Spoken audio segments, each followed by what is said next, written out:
Hello students, we have started our chapter collection of data. अभी तक हम लोगों ने पढ़ा what is primary data, ये हम लोगों ने पढ़ लिया है. Now let's move ahead to study secondary data. Okay, let's see what is secondary data.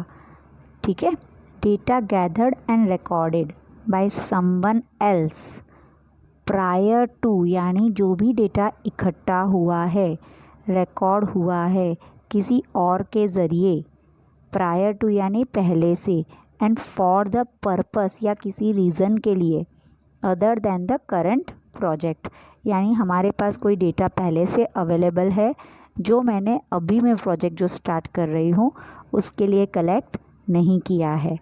Right, for example जब आपकी एडमिशन हो रही है स्कूल में, तब एडमिशन के वक्त आपका सारा डेटा दिया जाता है, लेकिन जब आप एग्ज़ाम देने जाते हो 10th की 12th की, तो उसी डेटा को कोई और इंफॉर्मेशन से अपडेट किया जाता है, but that is the only your primary data.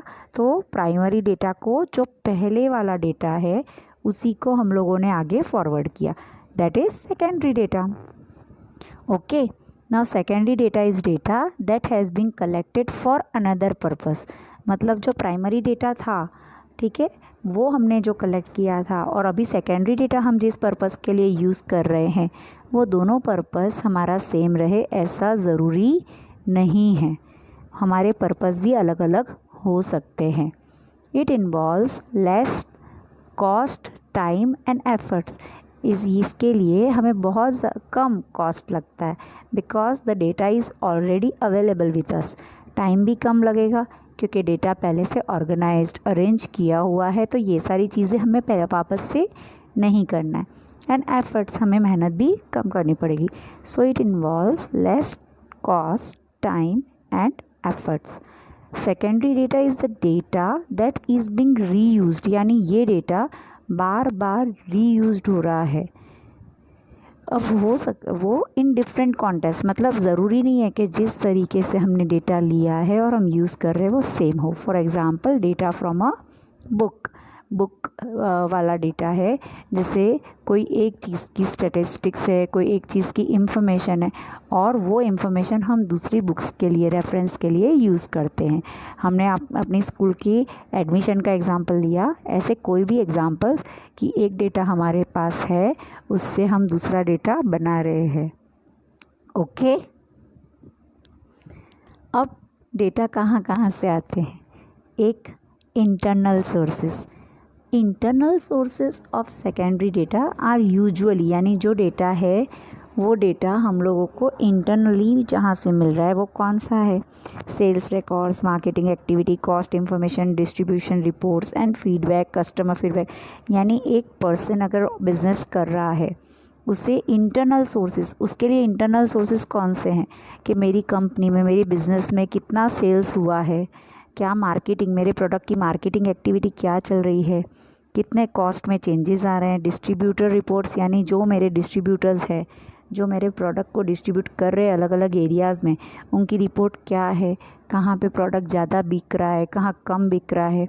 और कस्टमर फीडबैक, आपने सुना होगा, आपके पास कोई लोग आते हैं और बोलते हैं कि what do you think about this product, ये प्रोडक्ट आप यूज़ करते हैं, what type of product is this. तो this are all internal sources, यानी जो data usually for internal sources से हम लोगों को मिल रहा है. Okay, next is external sources, यानी ये डेटा हमें एक्सटर्नल सोर्सेस, ये external sources of secondary data are, ये कहाँ से मिल रहा है. Journals, books, magazines, newspapers. यानी ये सब हमसे रिलेटेड नहीं है. जो जर्नल्स है, बुक्स है, मैगजीन्स है, ये सब जनरल चीज़ें हैं, और वो लिखने वाले या पब्लिश करने वाले भी कोई और लोग हैं, और वो लोग हमारे बारे में कुछ इंफॉर्मेशन दे रहे हैं.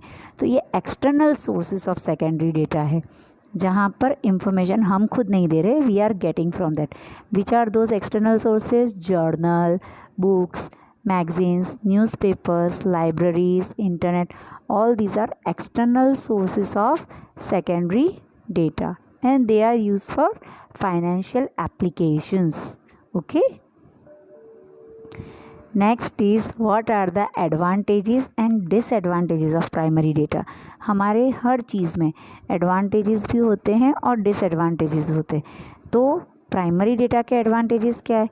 टारगेटेड इश्यूज आर एड्रेस्ड, यानी जो हमारा डेटा टारगेट होता है हम उसी के बारे में सोच रहे हैं।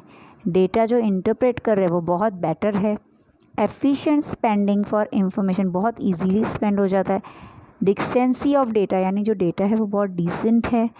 प्रोप्राइटरी इश्यूज़, यानी जो इश्यूज़ है वो या जो इंफॉर्मेशन है वो प्राइमरी है और परफेक्ट है। एड्रेस स्पेसिफिक रिसर्च इश्यूज़, ये हमें जो रिसर्च के बारे में जो इंफॉर्मेशन होती है वही हमें दे रहा है, ये हमारा प्राइमरी डेटा का है। ओके।